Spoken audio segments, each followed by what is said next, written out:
Buenas tardes, buenos días a todas y a todos. Hoy cerramos el ciclo Diálogos Virtuales Cuerpos Territorios en esta segunda edición enfocada a las metodologías feministas aplicadas a los conflictos socioespaciales, un proyecto que está financiado por la Oficina de Cooperación de la Universidad de Sevilla. Para las personas que no me conocéis, me presento por última vez. Soy Alicia, coordinadora del proyecto y cofundadora de Territoria. Y no por no estar visibles nos podemos olvidar del resto del equipo del proyecto, las profesoras de la Escuela Técnica Superior de Arquitectura de Sevilla, Mar Loren y María Carrascal, y Karina Fernández de Licuadora Gestoras desde Ecuador. Muchísimas gracias por vuestro respaldo, me repito, pero es que es una realidad. Sin él, la realización de este proyecto no habría sido posible. Como decía, hoy es el cuarto y último conversatorio del ciclo. Durante estas semanas, investigadoras y colectivas de Cataluña, de México, de Madrid, de Andalucía y hoy del País Vasco han compartido y reflexionado sobre sus experiencias a la hora de generar conocimiento y de poner en práctica metodologías de investigación y de intervención alternativas, lo que esperamos que nos haya permitido pues, reflexionar individual y colectivamente y fomentar actitudes críticas. Así, de la mano de Bárbara Biglia, nos hemos acercado a la investigación activista feminista. Con Gabriela, Carla, Esperanza y Karina, de manera coral, desde GeoBruja, nos narraron cómo abordar las problemáticas ambientales con la incorporación de la dimensión corporal en su sentido sensorial. Y de la mano de Mariela conocimos cómo desde Gestórica se crean espacios de aprendizaje desde los que recuperar la historia local de las mujeres. Finalmente, hoy contamos con la participación de Esther Escudero, de Erotic, una cooperativa feminista de Bilbao, con la que vamos a dialogar sobre la devolución en procesos participativos feministas a través del cuidado de las voces participantes.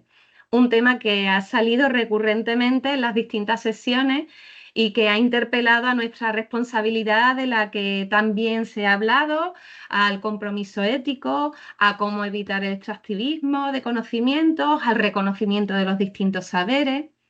Esther, muchísimas gracias por compartir este espacio. Puedo sonar repetitiva, pero no puedo dejar de agradecer todo el tiempo dedicado a los trabajos invisibles que hay detrás de esta participación para solucionar las gestiones administrativas y logísticas, que no son pocas.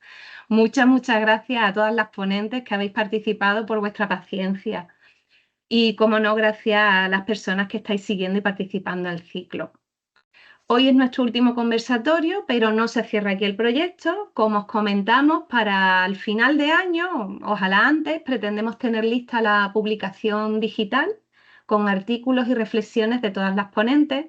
Os la enviaremos por email o también la podréis encontrar en nuestra web. Como todas las publicaciones y nuestros trabajos que realizamos son de libre acceso y podéis descargarla a través de la web. También comentaros que hoy vamos a pasar el formulario de evaluación. Pequeño inciso. Para nosotras es una herramienta muy importante, ya que utilizamos esta herramienta para intentar mejorar la participación en nuestros proyectos e investigaciones, porque nos permite conocer algo súper importante que ya comentó Bárbara en la primera sesión, como son vuestros intereses de cara a futuras temáticas. O sea, es súper importante conocer las temáticas, para también mejorar los posibles errores que hayamos cometido en la organización, para conocer cuáles son los puntos fuertes y no perderlos, para tener sugerencias a la hora de favorecer la participación o de cómo crear un espacio lo más seguro posible donde todas y todos podamos expresar nuestros cuestionamientos, nuestros malestares y nuestros bienestares. El formulario se rellena en unos minutos y para nosotras, como decimos, es una herramienta muy valiosa. Vuelvo a comentar la dinámica del conversatorio para las personas que no las conozcáis. La sesión se dividirá en dos partes. En la primera parte, Esther tomará la palabra, pero podéis participar clicando en el botón participar, que está en la parte superior de vuestras pantallas. Ahí se verá la manito. Cuando terminéis la intervención, volvéis a clicar y ya desaparece. Y podéis conectar el micro para intervenir o preguntar o escribiendo a través del chat. Y en la segunda parte ya Daniela dinamiza el diálogo.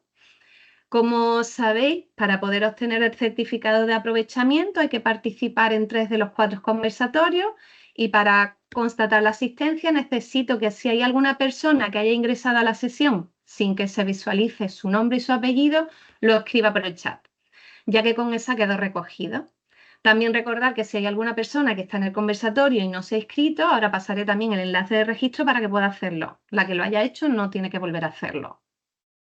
Como sabéis, ya tenemos subidos los 3 conversatorios anteriores al canal de YouTube de Territoria y estos enlaces sí que son de acceso libre y se pueden compartir. En unos días tendremos este cuarto.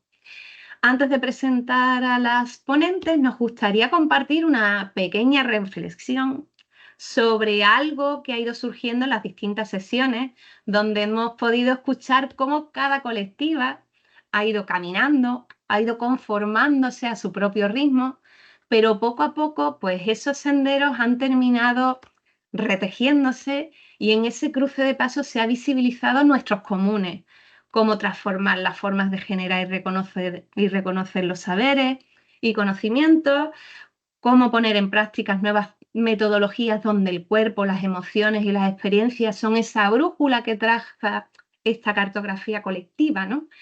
Geobrujas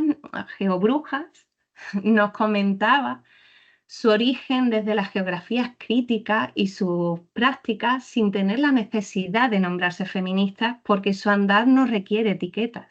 Por otro lado, Gestórica dio sus primeros pasos en las asambleas del movimiento feminista del 15M y fue encontrando en la profesionalización del activismo una forma de dar continuidad a sus luchas.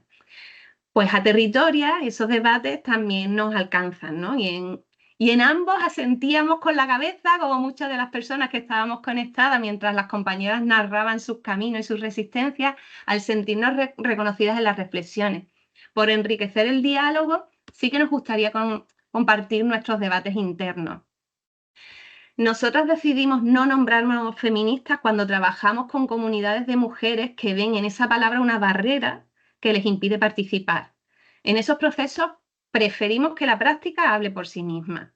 Sin embargo, en el contexto actual de Andalucía y de España, donde la extrema derecha se ha instalado en las instituciones y ha comenzado a confrontar de manera directa a los feminismos y a las feministas, tenemos la necesidad de nombrarnos feministas y de ser incómodas en determinados espacios, como comentaba Mariela. Ahí sí apostamos por la palabra, por su reivindicación y por la visibilización de las luchas sociales que hay detrás. Entonces, no me alargo más y tras esta pequeña reflexión paso a presentar a las compañeras. Daniela Ramos, que ha participado en todos los conversatorios, ya lo conoceréis, es cofundadora de Territoria y es doctora en arquitectura. Y en esta ocasión contamos con Esther Escudero Espinal. Esther es docente, investigadora y consultora de género. Forma parte de ROTIC, una cooperativa feminista que nace en 2017 como entidad que ofrece asesoramiento y acompañamiento especializado en igualdad de género, diversidad y atención en casos de violencia contra las mujeres. De nuevo, muchísimas gracias, Esther, y cuando quiera tienes la palabra. Gracias, Alicia, gracias, Daniela, y a todas las personas que estáis hoy. Bueno, para mí es la tarde, no sé si hay personas que son su primera hora de la mañana, así que eso, bienvenidas a todas, a todes. Y bueno, voy a intentar no ser cafre en esto de presentar. Veis bien, ¿verdad? Porque me daba un poco de miedo esto, pero si lo veis bien, fenomenal. Bueno, lo dicho, ya me he relajado, que ya lo he puesto, así que ya puedo ser yo.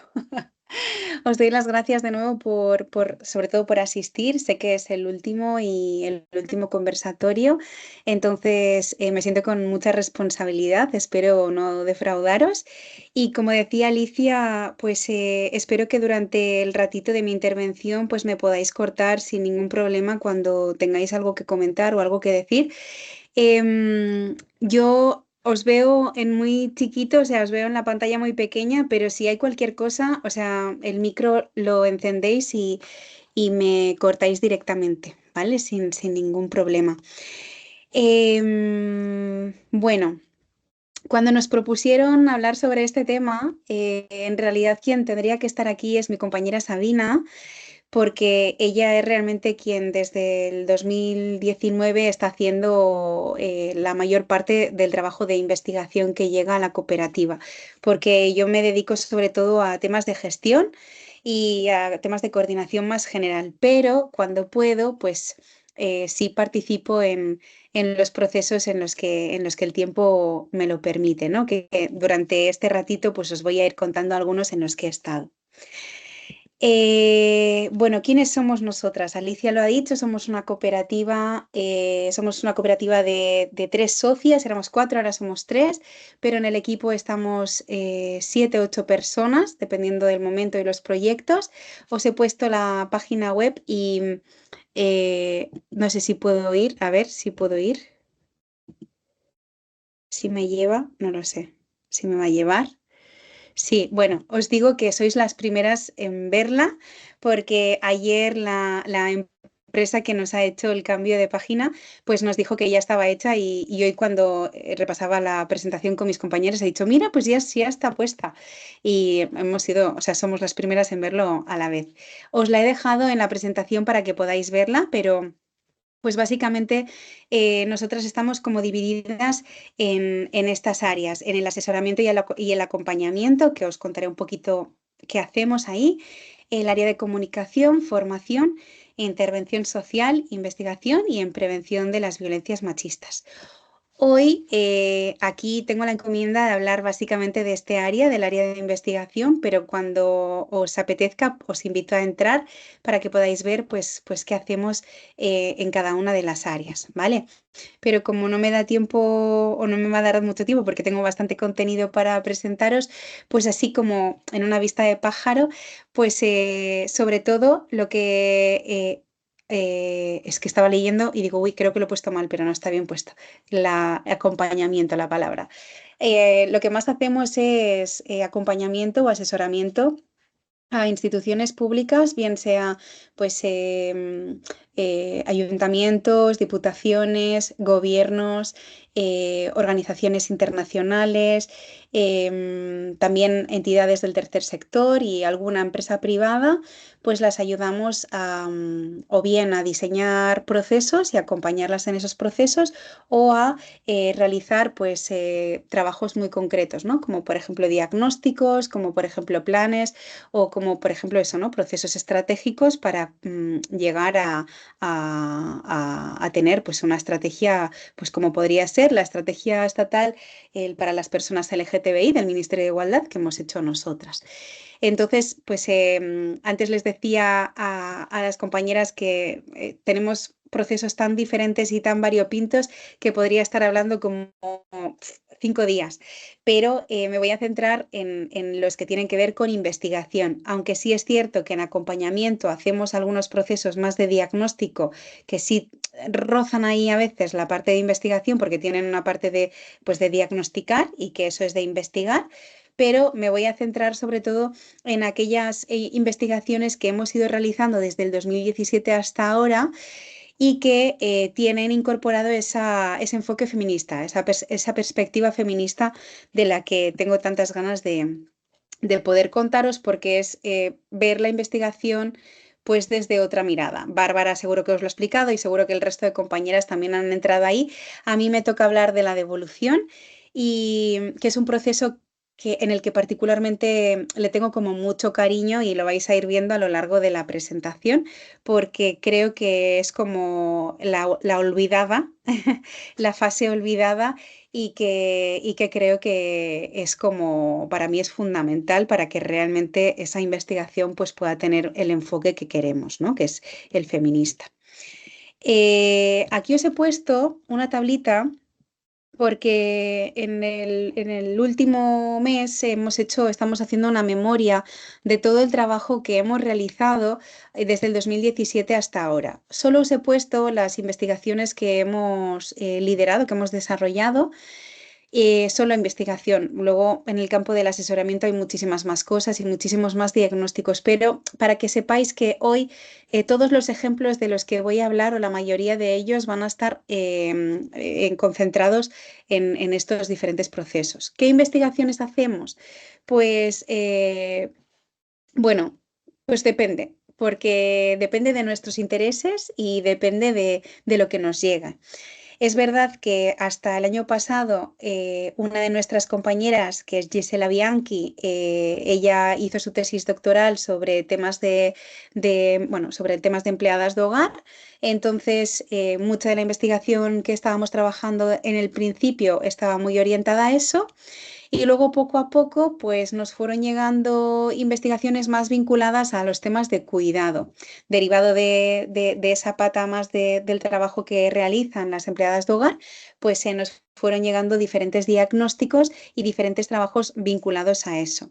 Pero a su vez, pues también hemos realizado otras investigaciones que tienen un carácter más antropológico. ¿Por qué? Porque Sabina, otra de nuestras compañeras, ella es antropóloga y se siente muy cómoda pues haciendo investigación sobre, por ejemplo, memoria histórica, recuperación de saberes, etcétera.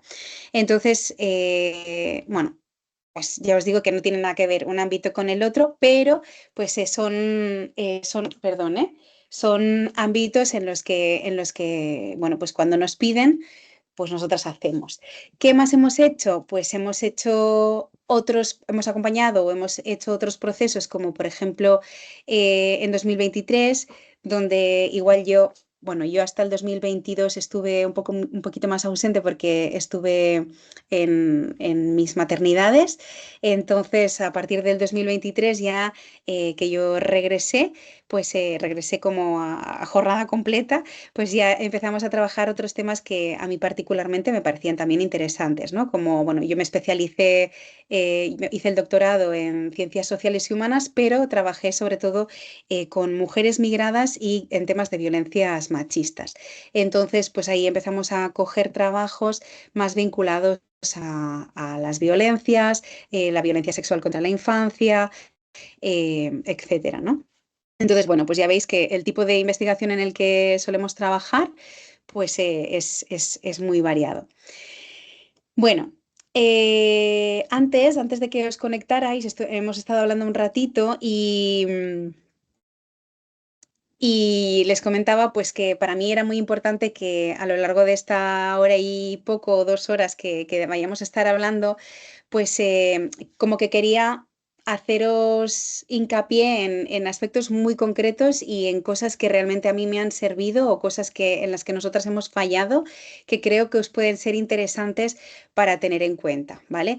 Porque, bueno, cuando preparamos una propuesta de proyecto, tenemos muy claro pues, que tenemos que formular unos objetivos, que tenemos que formular unas hipótesis, que tenemos que formular una metodología, que hay que pensar en cómo vamos a abordar todo eso, pero a veces se nos queda la cuestión de la devolución, se queda coja, ¿no? Se queda coja porque, bueno, yo creo que por varios motivos. Uno, porque ya es el final, el resquicio, ¿no? Es como, venga, pues ya está, el proceso, de metodológico y el análisis es como lo que nos ocupa mucho más tiempo y luego ya la presentación de los resultados se presentan, pero se presentan y ya está, ¿no? En muchas ocasiones. O por lo menos eso es lo que nosotras nos encontramos cuando nos piden hacer una investigación.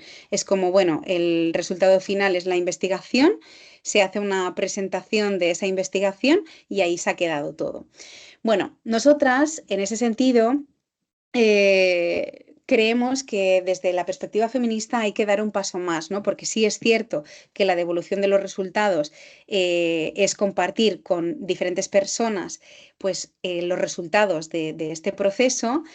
Cuando incorporamos el enfoque feminista a eso, no es solo eso, sino que es el reconocer pues que las personas que han participado tienen un papel activo dentro de la construcción de ese conocimiento, ¿no? Para nosotras, dos referencias clave que también nos las hemos incorporado en la presentación, o sea, en el paper escrito, bueno, pues son Harding y Lugones, que en realidad lo que nos vienen a decir es que es muy importante, no solo por la parte ética y política, sino también por la parte bueno, yo creo que como humana, ¿no? De que tenemos que tener como el compromiso de asegurar que el conocimiento no solo nos pertenece a nosotras como investigadoras, sino también a aquellas personas que han ayudado a generarlo, ¿no? Es como, antes también les comentaba el término de la instrumentalización, de utilizar a esas personas para tener un conocimiento que a mí me genera como una disconformidad conmigo misma, ¿no? Es como las estoy utilizando, estoy recogiendo de sus saberes para luego yo hacer un análisis y publicar algo, pero yo necesito compartir, necesito que ellas sean parte del proceso, ¿no? Que ellas también puedan decir qué opinan, ¿no? Entonces, bueno, Harding ya en su momento decía que era importante garantizar que las participantes de las investigaciones, las personas que participan, tengan acceso y puedan beneficiarse de ese conocimiento en su propio contexto y realidad, ¿no?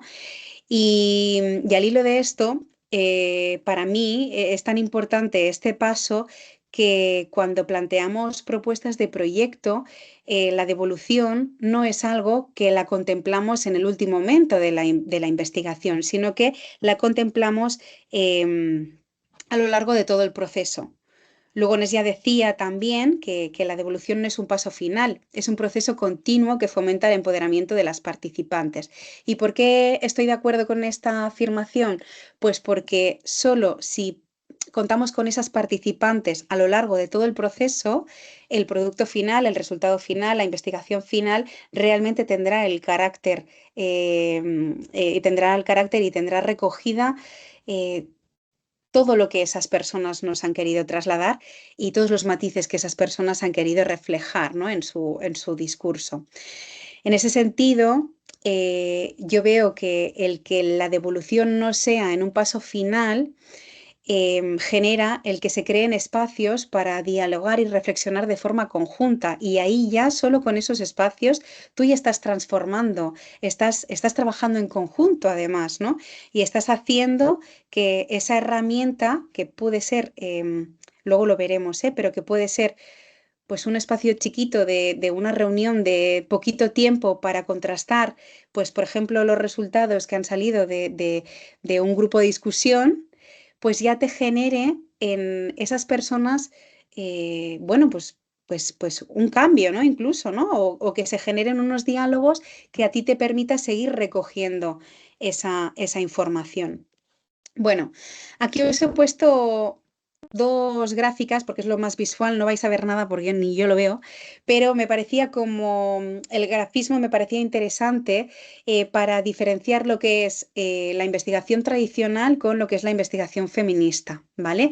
¿Por qué? Porque os he puesto un quesito que he hecho así como he podido, pero porque no sabía cómo reflejarlo muy bien, ¿no? Porque tampoco quería ponerlo como en una línea, no quería que fuese algo lineal, porque para mí el proceso de investigación no es lineal, sino que es algo que se va retroalimentando, pero sí que quería como dejar como muy evidente que la investigación feminista, o por lo menos nosotras como lo vemos, es que la retroalimentación con las participantes debe estar en el centro de la investigación, ¿vale? Y debe tocar todas y cada una de esas fases. Pues en la identificación del problema, lógicamente, es complicado, pero ya, por ejemplo, en la formulación de las hipótesis podemos empezar a tener ciertos contactos. En el... En la recolección de datos podemos estar ya más encima, podemos estar también en el análisis y en la propia interpretación de los resultados. O sea, es como que en todo momento podemos tener en cuenta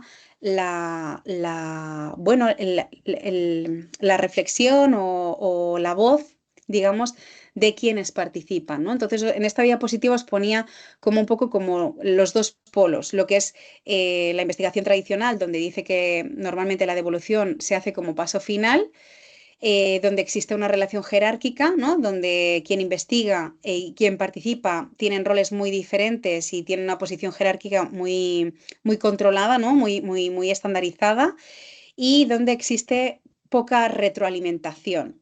Mientras que nosotras percibimos la investigación feminista, pues teniendo en cuenta que la devolución debe ser continua y co-construida. Yo luego os voy a poner un ejemplo muy bonito y ya voy a hacer así como propaganda de mi libro, pero es así, o sea, como la devolución y la co-construcción nos permite, bueno, pues tener un diálogo bidireccional y dinámico que luego genera un producto mucho más rico. y mucho más real, ¿no? Luego, pues, ¿qué más genera? Genera unas relaciones mucho más horizontales porque, a ver si me da tiempo, es que tengo muchas cosas para contaros, pero pues eso, ¿no? Cuando te sientas delante de una persona a la que vas a entrevistar y te sientas de tú a tú, lo que sale, lo que surge, no es lo mismo que si tú te colocas en esa relación jerárquica de yo soy la entrevistadora, tengo aquí las preguntas y esto es en lo que nos vamos a centrar. Entonces no tiene nada que ver. O sea, por desgracia me ha tocado colocarme en los dos polos, ¿no? Ahora estoy en el polo en el que me siento cómoda, pero me ha tocado estar en investigaciones en las que me han dicho, mira, tú tienes que ceñirte a este guión y esto es lo que tenemos que recoger y punto final, ¿no? Entonces, la investigación feminista, o por lo menos trabajarlo desde nuestra perspectiva, nos permite el poder trabajarlo desde formas mucho más horizontales. Y luego finalmente nos genera, pues eso, ¿no? Un efecto de empoderante, diríamos, no sé cómo es la palabra, ¿no? Pero sí que empodera a las participantes y nos ayuda a transformar sus realidades, ¿no? Luego os explicaré más a fondo en qué me... ¿En qué me baso para decir todo esto? Bueno, aquí os he puesto una diapositiva, no sé si, os lo digo en serio, si alguien me quiere cortar, que me vaya avisando, porque si no yo no me entero, me enrollaré aquí un buen rato y no me voy a enterar si no. Pero bueno, os he puesto una diapositiva de las características que para mí debería tener una devolución desde la perspectiva del trabajo feminista. Bueno, os he dicho que el tema de la horizontalidad en la comunicación es muy importante, o sea, ya os lo he medio mencionado, pero lo he puesto como el primer punto porque para mí es como el primer punto, ¿vale? Es importante que cuando hacemos investigación desde la perspectiva feminista, se pueda hacer desde, pues eso, ¿no? Desde este tú a tú, pero la devolución también sea así, ¿no? En este caso, pues a mí me funciona mucho el poder tener espacios como muy cuidados donde se puede hacer una devolución, bueno, pues no sé cómo decirlo, pero sí que con un espacio que realmente, al que realmente se le haya dedicado tiempo, ¿no? Aquí os ponía, veréis que toda la presentación responde como a un esquema, ¿no? A un esquema muy concreto, que es como una definición, el cómo nosotras lo aplicamos y un ejemplo de una investigación en la que nosotras hemos participado, en la que esta horizontalidad se ha visto clara, ¿no? Y ponía, pues, el cómo se aplica, pues, en la devolución feminista, todas las voces se consideran igualmente válidas. Esto implica que las participantes tienen un papel activo en la interpretación y validación de los resultados, y no solo como receptoras pasivas de la información. El ejemplo más claro, pues lo que os comentaba, en una propuesta que nosotras hicimos de una investigación que ya hemos realizado, en la propuesta, que eso no significa que finalmente se haya podido materializar, queríamos que las mujeres participantes, o sea, que estuviesen todas invitadas a discutir sobre, bueno, lo que encontramos, ¿no? Y que pudiesen hacer de sus discursos pues apelaciones concretas para que luego las políticas públicas pues pudiesen ser, bueno, vistas o, mejor dicho, diseñadas desde su punto de vista, ¿no? Teniendo en cuenta pues todo lo que ellas han sufrido en la cuestión, durante su proceso de violencia sexual en la infancia, ¿no?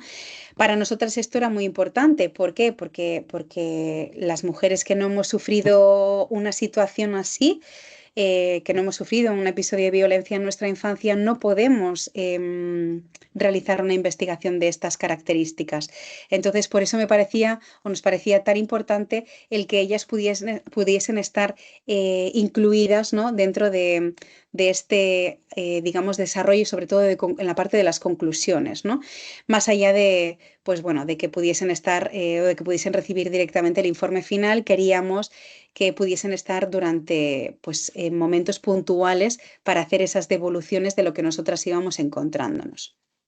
Bueno, Otra característica importante en la devolución es el formato y los lenguajes accesibles, ¿vale? Nos hemos encontrado muchas veces en que por el tipo de clienta, pues igual el tipo de informe o el tipo de investigación que nos piden puede contemplar muchos tecnicismos, pero haberse nutrido de la voz de mujeres que igual tienen unos niveles académicos o de alfabetización pues más bajos, y entonces nos encontramos con que los productos finales no son acordes a sus entendimientos.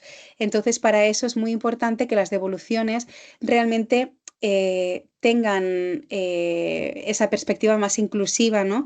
Y que podamos evitar el que, pues, tanto tecnicismos como palabras igual más, bueno, igual más complejas, ¿no? O incluso apartados o frases más largas, pues si eso se puede evitar es mucho mejor.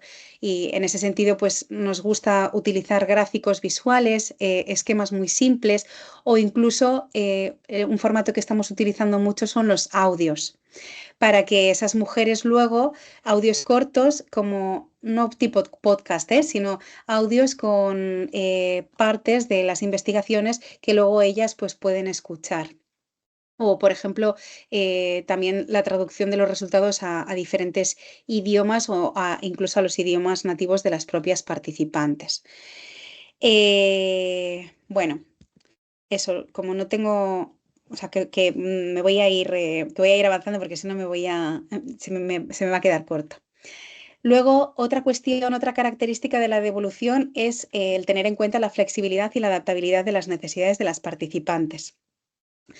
Creo que es importante también este aspecto, esta característica o esta cuestión, porque tenemos que ser capaces de entender que no todas las personas tenemos los mismos ritmos y las mismas necesidades, y por lo tanto, bueno, tenemos que tener en cuenta cuando devolvamos que estas necesidades y estos ritmos y estas capacidades pues son diferentes, ¿no? Entonces, bueno, ¿cómo lo aplicamos? Pues sobre todo ajustándonos bueno, pues a unos horarios accesibles, a unos formatos diferentes, a unos formatos, por ejemplo, virtuales, o a unos formatos híbridos para que las participantes de las investigaciones puedan venir en esos espacios, ¿no? Siempre digo, o siempre pongo el ejemplo en mi tesis doctoral. Yo entrevisté a 30 mujeres y al final terminé construyendo 3 historias de vida. De las 30 hice 30 entrevistas en diferentes sesiones, pero luego de esas 30 me quedé con 3.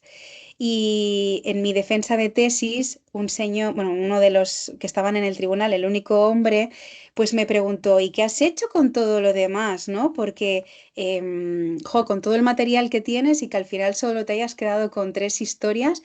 Y yo le decía, pues al final para mí, y esto me diréis, ¿y por qué está hablando ahora esta de esto? Pues os lo digo porque me parece que tener en cuenta los ritmos, las necesidades y las capacidades de todas ellas en sus complejidades es también una forma, ¿no?, de reconocer. Entonces, en este caso, yo pues me iba, por ejemplo, a hacer las compras con ellas, me iba al gimnasio con ellas, me iba a cuidar a sus madres en el hospital. Hacía múltiples, o sea, me flexibilizaba de tal forma que me adaptaba yo a sus propias necesidades, ¿no? Y con eso que conseguía, pues aparte de que conseguía que la relación y el vínculo que estábamos tejiendo, ¿no?, se hiciese más fuerte, yo podía ir haciendo estos feedbacks de los que estoy hablando todo el rato, ¿no?, construyendo con ellas estas propias historias. Y bueno, y creo que no he puesto ninguno más, el reconocimiento y la ética. Bueno, el reconocimiento de las contribuciones de las personas involucradas, pues también es otra de las características. Ay, creo que hay alguien que quiere hablar. ¿O no? Igual no. Es que he oído el Sí, ruidito. se escucha un micro, pero no sé si es de alguien que se ha quedado con el Igual micro alguien que se ha abierto. conectado. Lo voy a mirar. Sí. bueno, es el reconocer, ¿no?, estas contribuciones. Y en este sentido no se trata solo de informar, sino de valorar y de visibilizar las aportaciones en el proceso pues investigado, ¿no? ¿Cómo aplicamos esto? Pues bueno, pues no solo es mencionar a las participantes en el producto final, ¿no?, en el documento final, sino también pues haciéndolas partícipes. Pues el ejemplo más claro, antes os he dicho que os iba a hablar de mi libro. No es un libro, vamos a sacar una publicación muy sencillita con una ONG con la que colaboramos desde hace ya un tiempo, que tiene impacto internacional, y con ellas vamos todos los años a las fronteras entre México y Estados Unidos, o México y Guatemala, y este año hemos recogido historias de vida de mujeres que han salido de sus países para cruzar hacia Estados Unidos en su mayoría, y todas ellas han sido mujeres víctimas de violencia machista. Bueno, os cuento esto en este punto porque, al margen de que ellas aparezcan en la parte de los créditos, que, o sea, bueno, ellas, su nombre ficticio o su historia aparezca en la parte de los créditos, pues sí que hemos querido como tenerlas presentes, sobre todo a la hora de hacer el contraste y hacer la presentación como pública. Y en ese sentido, por una cuestión de confidencialidad y también de protección, no son ellas mismas quienes van a estar, sino que hemos conseguido que mujeres de su mismo origen que viven aquí, pues les pongan voz a esos relatos. Entonces, bueno, es como de una forma simbólica, ¿no? Pues también el visibilizar y el reconocer pues la contribución de las personas que han estado participando en este proceso. Bueno, listo. ¿Qué más? ¿Tengo más características? Vale. Vale, aquí no son características, es cómo lo hacemos, pero me he colado. Así que ya cuando os pase la presentación lo voy a corregir bien, ¿vale? Bueno, ¿cómo hacemos esta devolución? Pues básicamente hacemos que las participantes revisen y validen los resultados, ¿no? Durante la devolución, pues se presentan los resultados en un formato accesible, sobre todo, y se da espacio para que las mujeres puedan complementar, corregir o cuestionar la interpretación que se ha hecho. Por ejemplo, en una investigación que hemos hecho sobre cuidados en el hogar, las mujeres que han participado han revisado sus propios testimonios y han podido señalar aspectos que igual cuando hicimos la interpretación de la entrevista pues no quedaron del todo claro. Y eso nos ha servido para poder validar su testimonio e incluso para matizar algunas cuestiones que igual pasaron por alto o no quedaron del todo claras. ¿Qué más hacemos? ¿O cómo más lo hacemos? Pues a través de los espacios de reflexión conjunta. Antes creo que ya lo he dicho, ¿no? Pero el generar espacios donde podamos llevar pues, resultados parciales, pues nos permite generar nuevas reflexiones, nuevas ideas, o también hacer interpretaciones diferentes sobre los datos que inicialmente hemos hallado. Entonces, bueno, pues eso, además de generar más conocimiento, pues también, bueno, se hace como que lo que se genera también es más rico y multidimensional, ¿no? Porque puede ser que hayamos hecho inicialmente entrevistas individuales con cada una de ellas, pero luego generemos un grupo donde estén todas presentes y llevemos el análisis de todas sus entrevistas. Entonces, al estar ellas todas juntas, pues se genera un conocimiento diferente que a la vez es más rico y es más multidimensional, ¿no? Y bueno, pues eso, este proceso luego puede desencadenar en muchas otras cosas. De hecho, bueno, estuvimos trabajando un tema que esto no os lo he puesto porque realmente no es un proceso nuestro, pero participamos en un proceso de una investigación sobre cambio climático en productoras del medio rural, y se organizó un taller donde las mujeres reflexionaron sobre los resultados y de ahí surgió también ideas de una nueva investigación, ¿no? O sea, el hecho de que se comparta no solo con la persona con la que estás en el tú a tú al hacer la entrevista, sino en el estar en un espacio compartido, pues eso permite también o genera también, eh, además de esa co-construcción, pues que exista una reflexión conjunta que aporte otras líneas, ¿no? Y luego, ¿qué más genera? Pues básicamente empoderamiento individual y colectivo. Y para mí es un catalizador de cambio social muy, muy, muy potente, ¿no? O sea, em, para mí una de las funciones más importantes de hacer una devolución desde esta perspectiva es el que cuando tú pones encima de la mesa los resultados, bueno, dice mucho, y eso lo he puesto en algún lado, el cómo tú traslades esos resultados, ¿no? Y quién esté en el otro lado haciendo esa devolución, en este caso, que soy yo, pues el cómo tú vivas o hayas vivido ese proceso también es muy importante, pero está claro que lo que tú pones encima de la mesa es una herramienta de empoderamiento individual y también a la vez colectiva, ¿no? El conocimiento compartido y validado en la devolución de toda esta información, pues nos permite que las personas también tomen decisiones, bueno, no solo individuales, sino también colectivas. Por ejemplo, pues en el caso que os digo de las mujeres con las que he estado en las fronteras, el hecho de que bueno, pues el hecho de que ellas durante muchas horas estén relatándome pues su historia de vida y que luego con esas historias, bueno, ellas den el permiso de poder estar luego en grupos de mujeres compartiendo esas propias historias, genera, además bueno, además de una resiliencia brutal, genera un espacio de empoderamiento colectivo muy, muy, muy, muy fuerte también, ¿no?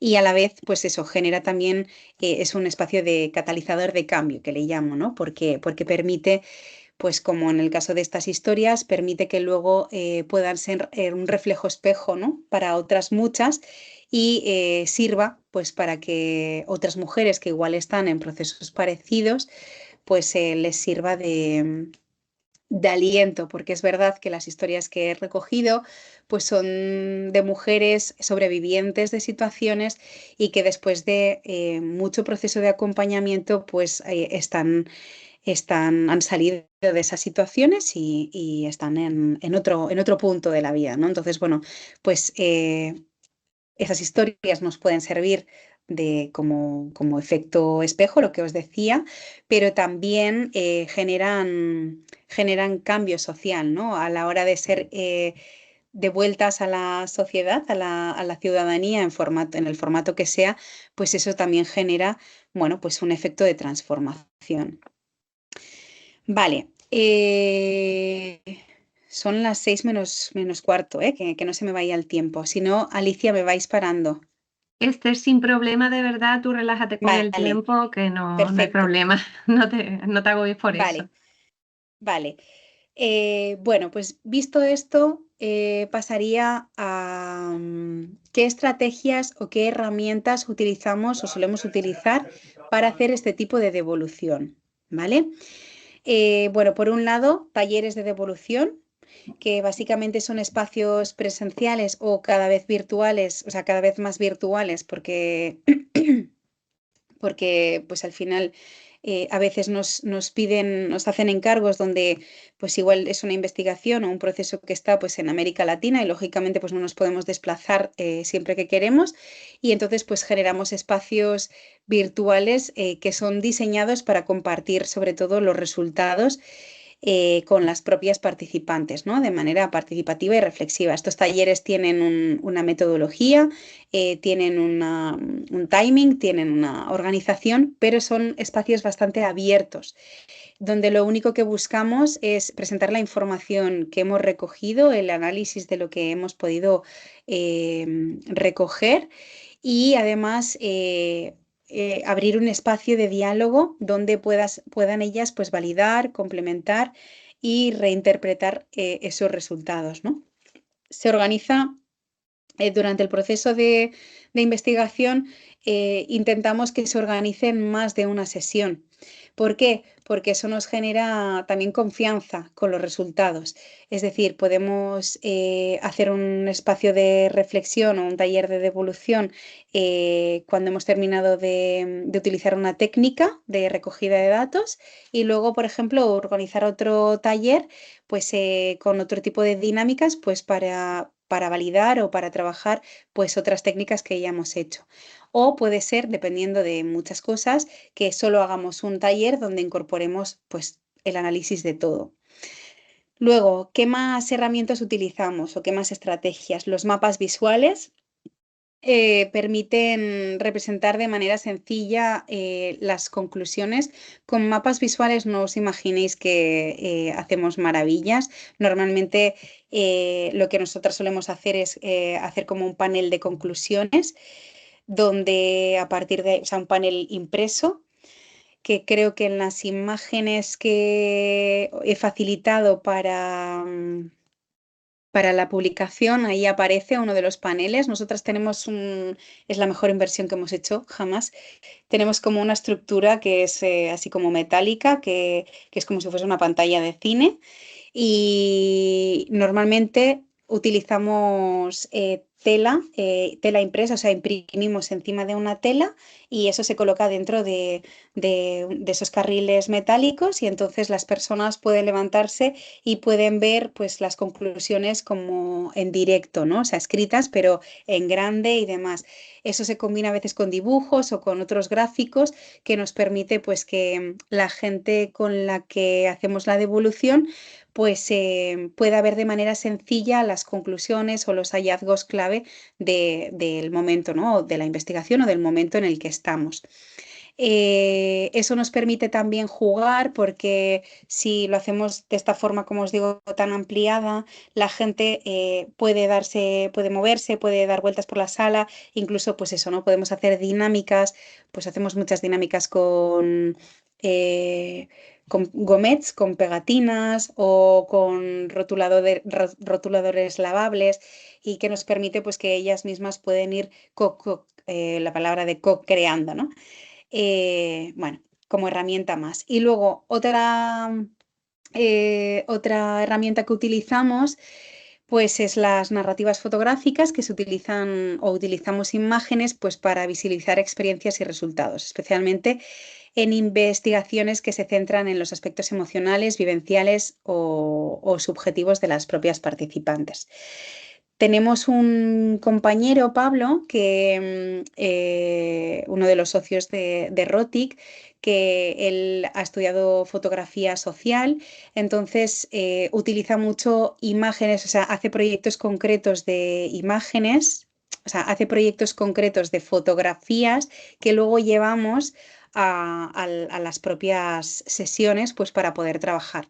Se me está ocurriendo no sé si, bueno, no puedo compartirlas ahora, pero por ejemplo tiene una serie de fotografías para trabajar todo lo que es, todo lo que ha sido las consecuencias físicas y emocionales que sufren las mujeres empleadas de hogar. Y para eso él hizo una serie de fotografías de elementos, pues que podían luego generar como debate y discurso en estos momentos, ¿no? Y nos han servido muchísimo. Luego también utilizamos un juego, bueno, es un juego. Si alguien me oye decir que es un juego, no me va a dejar nunca más utilizarlo. Se llama Sicona, bueno, Sicoña, que son unas cartas en las que se trabajan, sobre todo cuando hacemos procesos participativos o cuando se hace facilitación de grupos, que son un juego de, diría, 100, 200 cartas, cartas preciosas de fotografías reales que nos permite poner voz a muchas vivencias o aspectos, cuestiones más emocionales que de otra forma pues sería difícil de sacar, ¿no? Entonces, bueno, esa herramienta yo la utilizo muchísimo, no solo en los espacios de devolución, pues para que la gente pueda empezar a hablar, sino también en otros momentos de los procesos de investigación, ¿eh? O sea, para romper hielo, para para, bueno, pues eso, generar, pues igual, para relatar experiencias complejas, pues bueno, nos viene bien ese tipo de imagen, ¿no? Y nosotros solemos utilizar fotografía propia. Ya te digo, o sea, ya os digo, igual nos dedicamos, hay una persona pues que se dedica más a trabajar eso más a fondo, entonces tenemos como un repositorio de imágenes que podemos utilizar, pero si no es de la temática, pues utilizamos, por ejemplo, el recurso que os digo. Y ya por otro lado, o sea, hemos visto por un lado las metodologías para esa devolución y luego los Este, formatos. ¿te Sí, podría hacer una pregunta? sí, claro. Cuando hablas de utilizar las fotografías, hablas de fotografías propias, ¿no? O sea, ¿utilizáis, por ejemplo, técnicas como ha salido en otros talleres como el photoball? Pues, por ejemplo, sí que lo utilizamos. Y utilizamos, por ejemplo, otras técnicas como puede ser el collage también. Y utilizamos la técnica del fanzine, que es muy interesante también, pero en este caso me he hecho, o sea, hago alusión al tema de las imágenes porque para trabajar las otras herramientas necesito mucho más tiempo, pero no las utilizo normalmente en la devolución. Vale. Porque, claro, para hacer la devolución, que esa es una de las limitaciones que os presento en la última diapositiva, necesitamos mucho tiempo. O sea, para hacer una devolución como se merece, requiere de mucho tiempo y normalmente no tenemos el tiempo. Bien, porque es algo invisible que las clientas, pues bueno, cada vez más, porque ven la importancia que tiene de trabajar en esta coproducción, ¿no?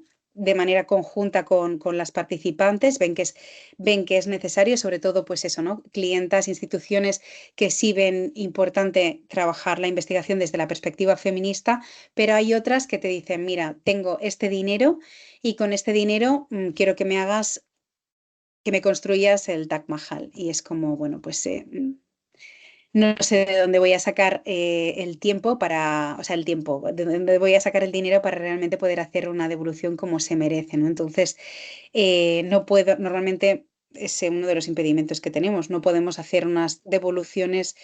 eh, bueno, que digamos que durante todo el proceso han estado participando y devolviendo, sino que son devoluciones mucho más concretas. Luego hay otras que sí, ¿eh?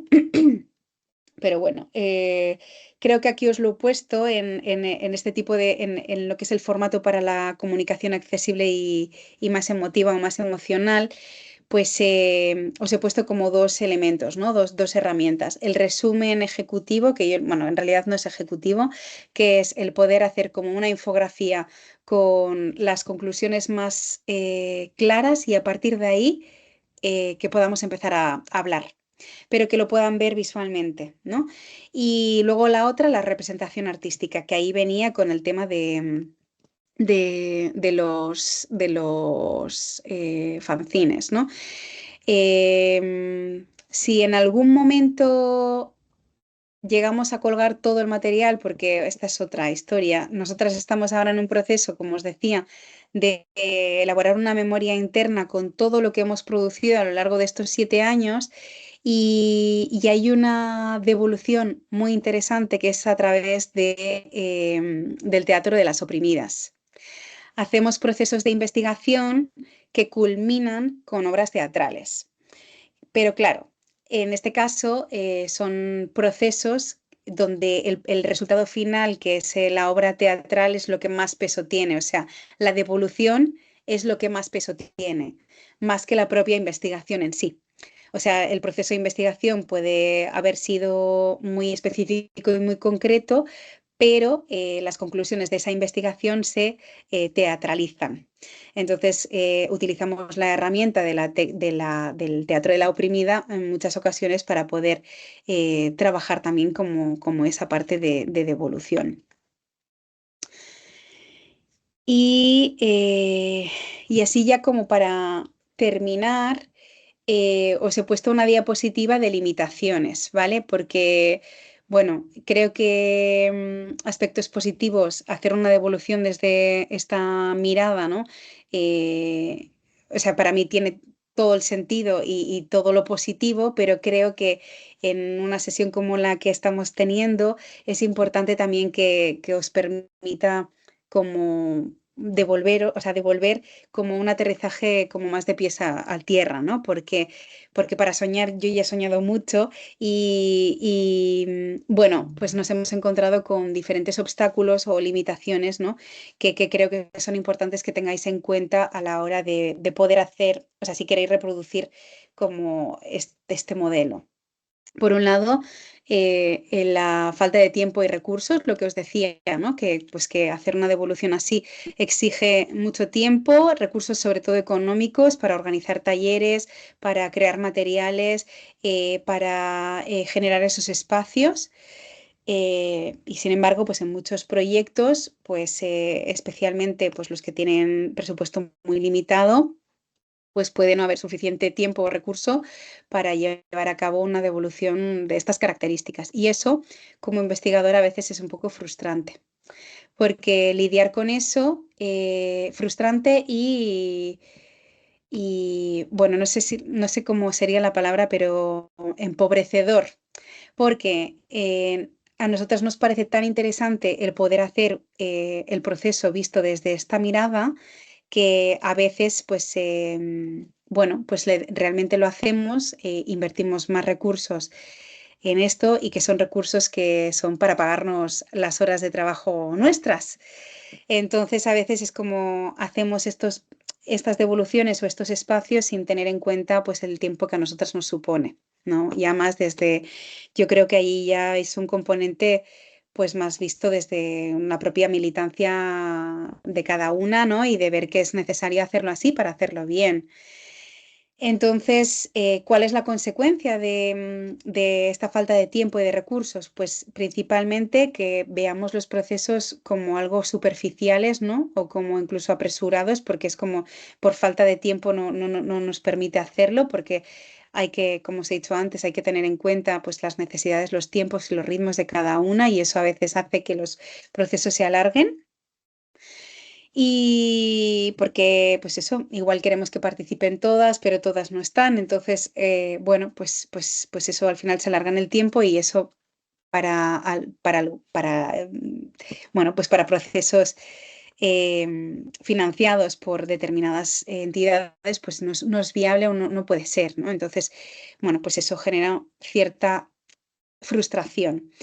Y a mí se me ocurría, pues buscándole el otro lado, ¿no? Intentando buscarle el lado, bueno, pues la otra mirada, la otra cara, la solución. Pues algo que nosotros ya estamos integrando es que cuando nos plantean un proyecto de investigación, incorporamos la devolución como parte esencial del diseño desde el principio. Así nos aseguramos la parte de los recursos económicos y nos aseguramos también que en tiempo pues, nos permita tener disponibilidad para poder hacer la devolución como queremos. Luego, otra limitación, pues las reticencias de las instituciones financiadoras, que es otra importante, ya que a veces las instituciones o están, bueno, no están conformes en que se haga una devolución participativa como algo prioritario, o sea, no lo ven como prioritario o pueden tener una visión pues más tradicional de la investigación, ¿no? Donde la investigación se limita a un informe final sin participación o igual con una rueda de prensa y ya está. Entonces, bueno, pues eso es una realidad. Entonces, ¿qué solución le ve ahí? Bueno, pues en primer lugar, pues llegar a un momento en el que tú puedas decidir si quieres hacer una investigación de una financiadora o no. O sea, el poder llegar a un momento, ¿no? Pues de recorrido que digas, mira, pues ya puedo elegir si quiero o no hacer este tipo de investigación.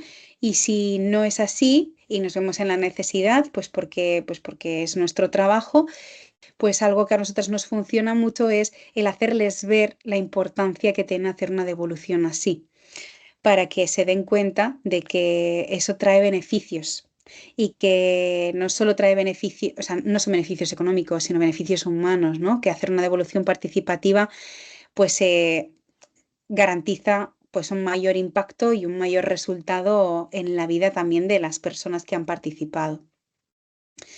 Más limitaciones, pues las expectativas, a mí me parece como fundamental tratar este punto.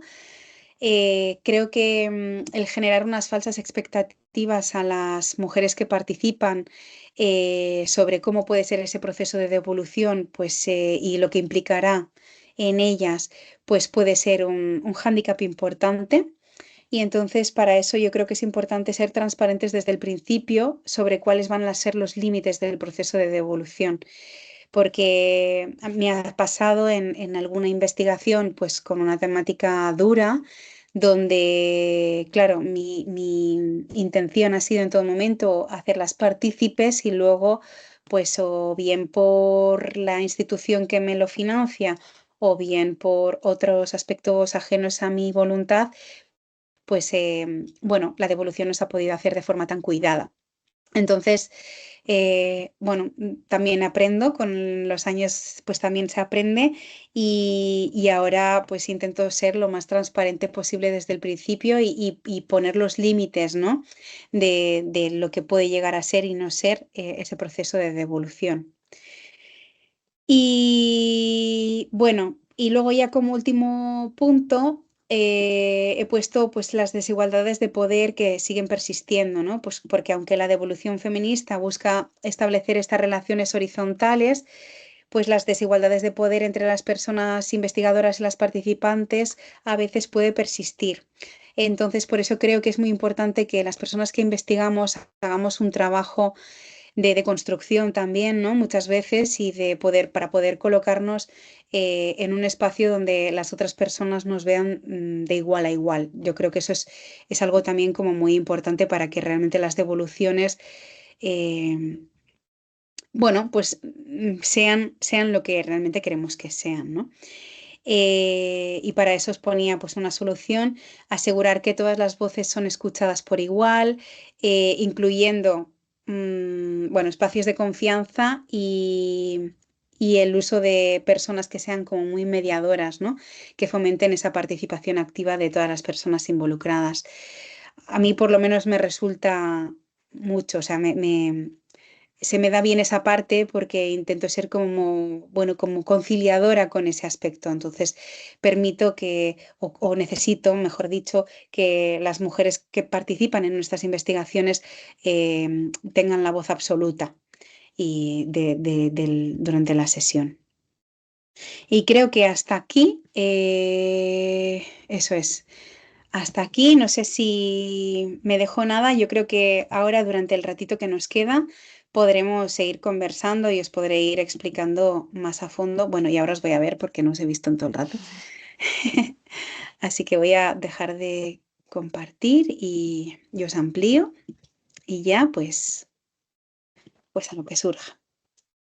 Vale, muchísimas gracias, Esther, por regalarnos este momentazo que hemos disfrutado, porque es de alguna manera volver a los orígenes, ¿no? Cuando estamos en estos procesos de investigación y hacernos repensar un poco y cuestionar estas prácticas que vienen impuestas en un principio desde la academia, pero que de alguna manera no sabemos cómo subvertir o no se nos ha ocurrido tampoco subvertirlas, ¿no? Me parece súper importante esta imagen mental que me has dejado, ¿no? Cómo la investigación deja de ser este proceso lineal que tiene un principio, un fin y está marcado por etapas, que también responde a estos relatos hegemónicos del pasado, el presente y el futuro. Y luego nos cambias la vuelta y nos muestras una imagen que es circular, donde la investigación se retroalimenta todo el tiempo, pero donde la devolución puede estar al principio, puede estar al final y recorre como todas las etapas de la investigación.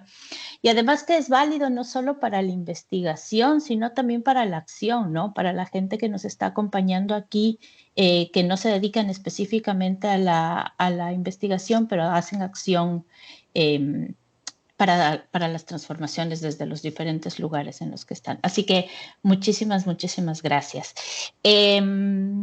Como este es el último conversatorio, quería agradecer no solo a Esther aquí, a Mariela que nos ha acompañado en todas las sesiones y que nos viene acompañando ya desde varios años en este caminar. Y a ver, a Gabriela, a Esperanza, a Karina y a Carla de Geobrujas, a Bárbara Biglia, porque de alguna manera la intención de estos conversatorios era un poco ampliar estos relatos a los que estamos acostumbrados y buscar otras maneras de hacer. Y claro, estas otras maneras de hacer inevitablemente nos interpelan, inevitablemente nos cuestionan y necesitamos un poco de tiempo de reflexionar, bueno, cómo vamos a coger estos nuevos aprendizajes. Así que muchísimas gracias. Porfa, por supuesto, gracias a toda la gente que nos ha colaborado tantas en estas tareas que son invisibles como las administrativas, sobre todo Alicia, que es la que se encarga de que todo esté en el orden y en los tiempos necesarios. Así que muchísimas gracias, Alicia. Y por supuesto a todas las personas que nos están acompañando en los conversatorios y que además nos escriben dentro de los chats o a través del mail, como agradeciendo la construcción de este espacio. Así que muchísimas gracias a todas por acompañarnos y por favor es importantísimo que nos ayuden con esta evaluación que hemos hecho, que no es solo para justificar el proyecto, que también, sino y sobre todo, es para tratar de repensar cómo hacer los futuros ciclos. Creo que vamos dando pasitos de cambio en cuanto a lo que ha venido desde la primera edición y esperamos en las futuras ediciones como ir transformando también este espacio. Así que muchísimas gracias. Ya saben que si alguna tiene alguna pregunta, alguna reflexión, puede hacerlo directamente por el micrófono. También tenemos el chat activado. Es súper importante que aprovechemos este espacio un poco para dialogar sobre todas estas cosas que nos están dando la vuelta, ¿no? Y, muy bien, lleva a ser mi pregunta, pero bien, te doy paso, Alejandra. Hola, buenas acá ya tardes para todas. Mil gracias por la presentación. En realidad me resonó muchas preguntas que también me he hecho mucho como investigadora y apostándole a estas pensamiento un poco más de colonial de la investigación, desde lo comunitario, desde los saberes locales. Te quería como preguntar varias cosas, pero lo primero, después de agradecer, es cómo hiciste para defenderte cuando presentaste tu tesis y te dijeron, bueno, ¿qué hizo con el resto? ¿Por qué te lo pregunto? Porque me pasó lo un poco similar. Yo estoy trabajando en el marco de mi tesis doctoral con las significaciones experienciales de las mujeres pescadoras de pueblos originarios. Y es un enfoque completamente etnográfico. Y entonces, bueno, ¿y cuál es la muestra? Y yo, ¿y cuáles son los criterios de inclusión? Y yo, pues las que quieran participar. Entonces, como con, pero pues no. ¿Y cuál es el método para seleccionarlas? Y yo, pero es que ya son sujetas que están dentro de mi investigación, no son objetos que yo estudio, ¿no? Y yo como con ese diálogo en quizás desde un enfoque, pues un pensamiento por parte de las personas que estaban evaluándome muy positivista. Entonces, pues bueno, yo la logré un poco sacar mencionándoles que no, pues para mí no era importante tener 100 o 200, sino que la experiencia de cada uno era en realidad muy valiosa y que por eso pues yo iba a hacer, iba a aplicar métodos etnográficos.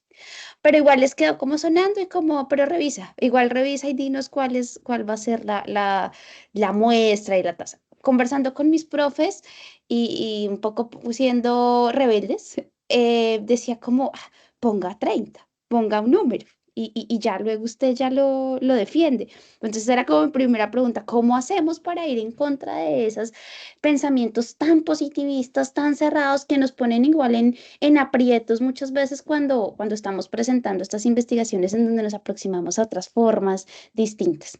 Esa era como la primera. Y la segunda, en este proceso de, de devolver y de agradecer toda la participación de las personas que nos acompañan en las investigaciones, em, tú lo enmarcaste como, decir, digamos, en tu tesis doctoral, como algo dentro de tu metodología, como dentro de la esencia misma.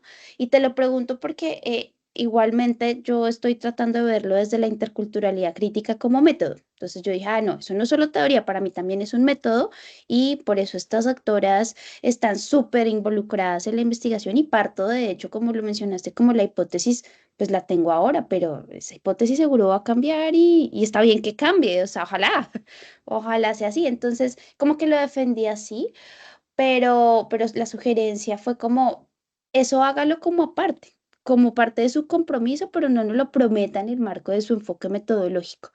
Y pues no, yo no quería un poco eso porque igual me sentía responsable, como, pero ¿por qué no lo voy a poder tener acá si me parece esencial?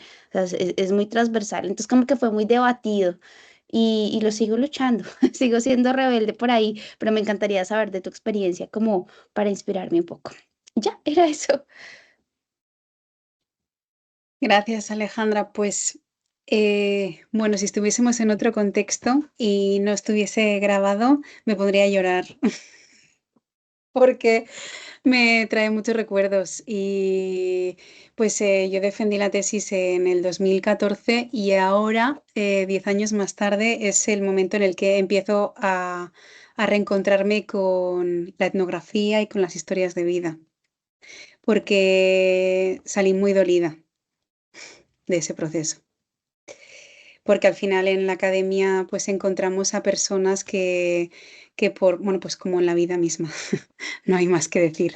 Entonces, ¿cómo salí de ahí? Pues yo salí de allí, salí de esa situación, pues explicándole que para mí esas 30 historias, pues eran 30 historias, pero que lo que había detrás de esas historias es lo que realmente a mí me importaba.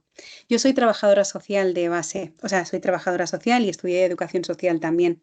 Entonces, el proceso de crear esas historias para mí ha sido un proceso de acompañamiento en la intervención también.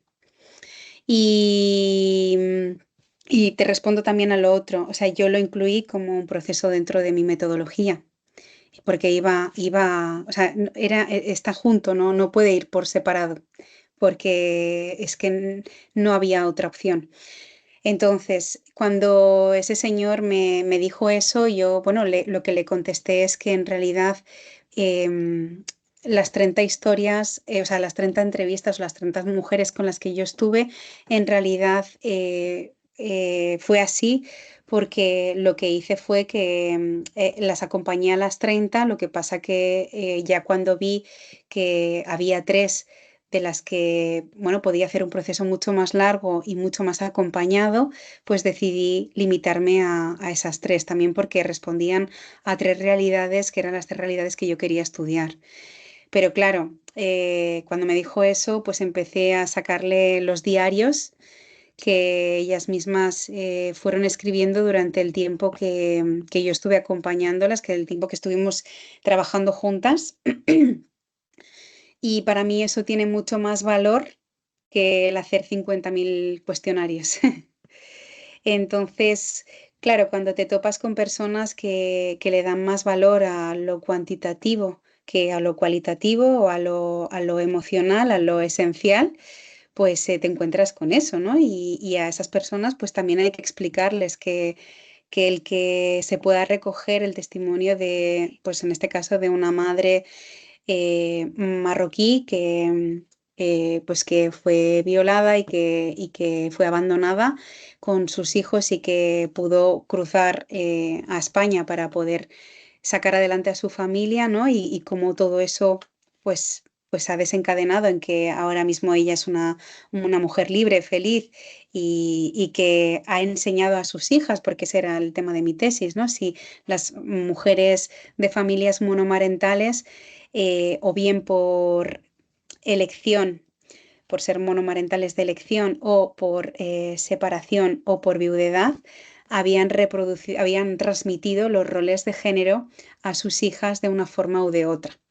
Entonces, claro, pues cuando tú te das cuenta de todo lo que ahí se genera, pues yo le dije, o sea, yo estoy feliz con estos tres procesos, o sea, no necesito nada más, ¿no? Y yo creo que esa es la clave también de poder dar, bueno, hacer y dar otro tipo de investigación. Yo le dije, o sea, Tú si quieres en el marco de fuera de la universidad me contratas para hacer una investigación cuantitativa y te la hago y no tengo ningún problema, pero no es lo que yo deseo hacer, ¿no? Entonces, pues listo. Entonces, pero sí, y respondiendo a tu segunda pregunta, para mí yo lo metí como parte del proceso metodológico.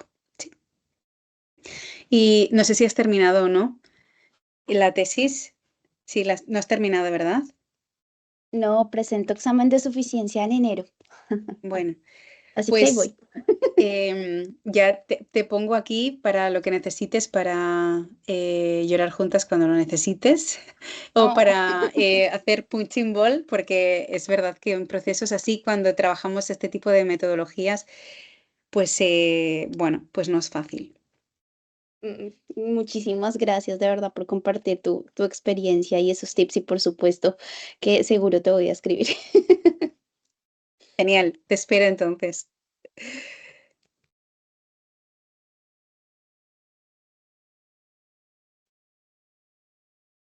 Victoria.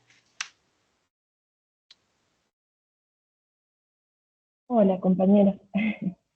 Bueno, y escuchándolas también, bueno, me hizo resonar muchas cosas. Yo también estoy haciendo un proceso de tesis doctoral y, y bueno, yo soy socióloga de formación, estoy haciendo doctorado en geografía, con lo cual, bueno, también es un desafío disciplinar el corrimiento, ¿no? Entonces, tengo ya bastantes inseguridades, más las inseguridades propias de quienes hacemos investigaciones feministas que tenemos que estar demostrando todo el tiempo que lo que hacemos es científico.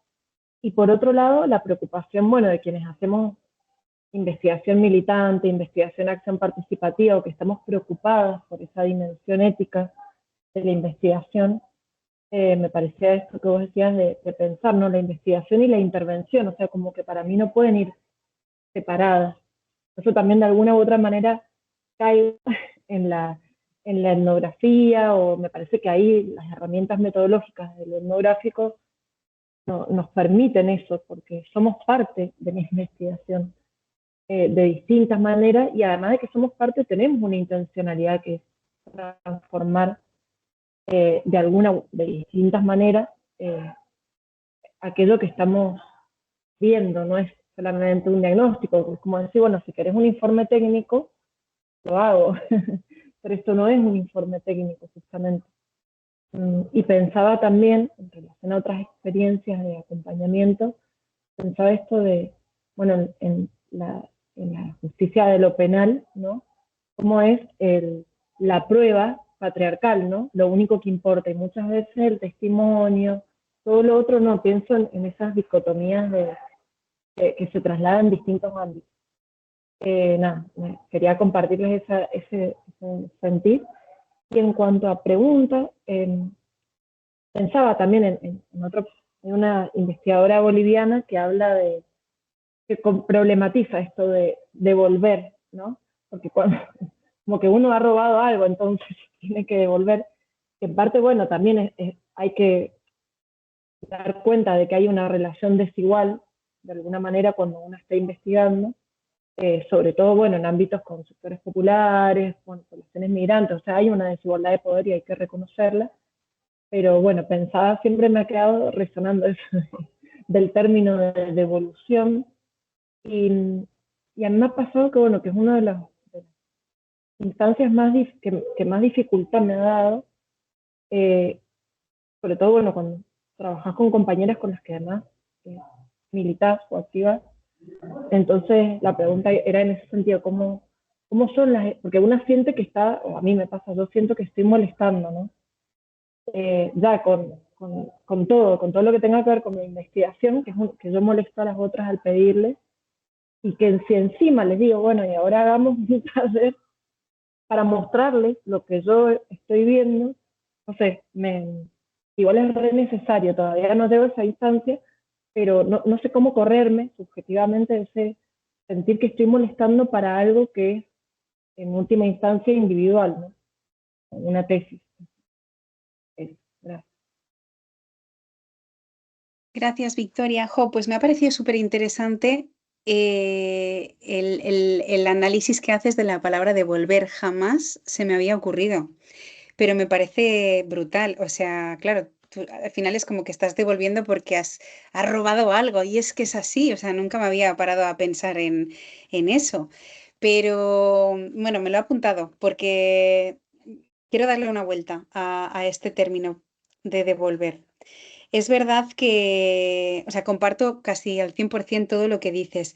Y a mí una estrategia que me sirve mucho para no sentirme así es hacerles ver que es súper importante que contar con su validación, con la validación de todo su relato, que para mí es fundamental para que el producto final, en este caso, sea y se tenga en cuenta todo lo que ellas consideran y quieran trasladar.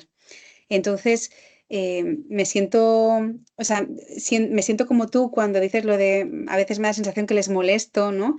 Pero, pero esa molestia intento hacerla ver como que es súper importante. Entonces, no sé, será que convenzo con la palabra, pero, o sea, les intento hacer ver eso, ¿no? Que es súper importante el que podamos tener esos espacios para poder revisar y reflexionar y para que a veces no es más que, o sea, no es mucho tiempo, pero sí que es como interesante para validar y para, sí, para devolver, ¿no? O sea, por un lado validar y luego ya en el final, pues también para devolver y agradecer.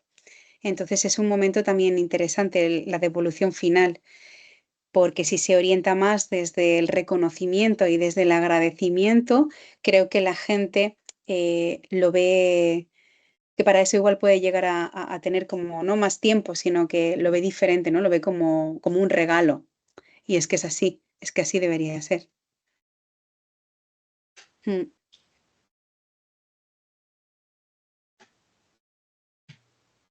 Eh, Esther, un poco al hilo de lo que iba Victoria, yo te quería preguntar, cuando los procesos de devolución forman parte del proceso continuo de la investigación, ¿cómo garantizas tú la participación y el compromiso de las personas?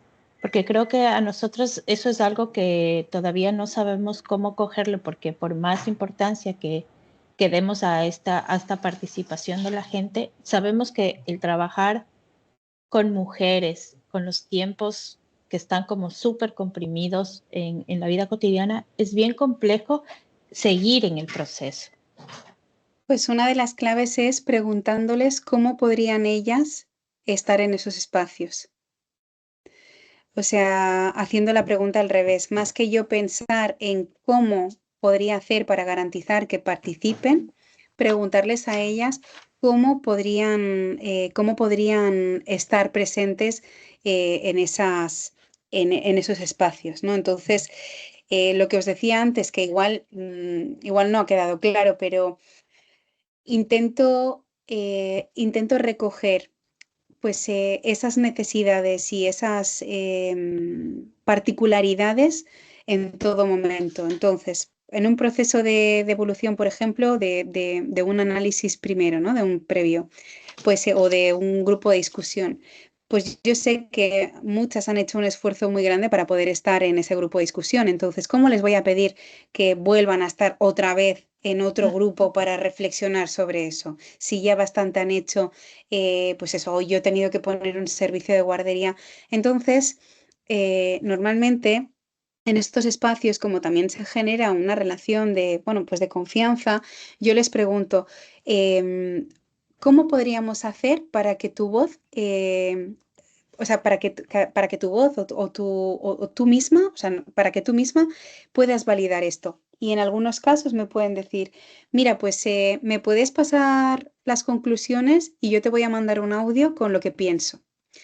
Otra me va a decir, pues mira, como ahora, por ejemplo, de un proceso en el que estoy, que nos estamos reuniendo los martes 1 hora para tomar un café y allí ellas, pues todas las semanas se llevan como un tema para reflexionar y luego el martes siguiente lo hablamos otra vez. Y a través del café tienen una hora. Cuando dejan a las criaturas en el cole, tienen una hora y quedamos en su municipio y yo recojo de ahí. ¿Por qué? Porque ellas es el momento en el que me han dicho que pueden.